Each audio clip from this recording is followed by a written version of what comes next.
Yon mga kadribble, matapos mag-exit sa Game 3, nagbabalik itong si Justin Brownlee para pangunahan itong Barangay Ginebra sa kanilang panalo kontra TNT Giga 95-78 sa kanilang PBA Finals dito sa Commissioner's Cup. At naitabla na po nila yung series 2-2. Matatandaan naging doubtful nga yung status nitong si Justin Brownlee dahil sa kanyang tinamong injury sa kanyang right thumb. Pero nakabalik po siya sa game at nagbigay pa po ng malaking impact dito sa kanilang panalo.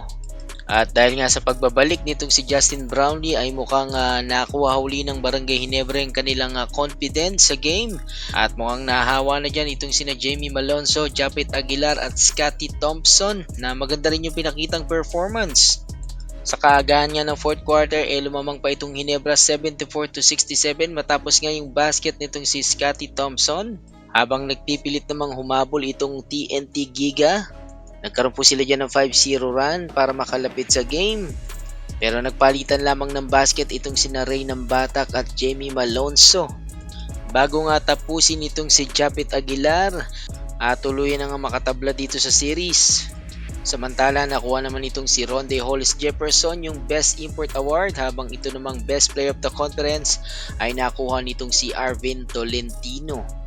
Magandang laban yan mga kadribble dito sa Game 5. Abangan po natin yan. Yan, ganyan lang muna yung ating quick update mga kadribble. Salamat sa laging pagsubaybay. This is Dribble Down.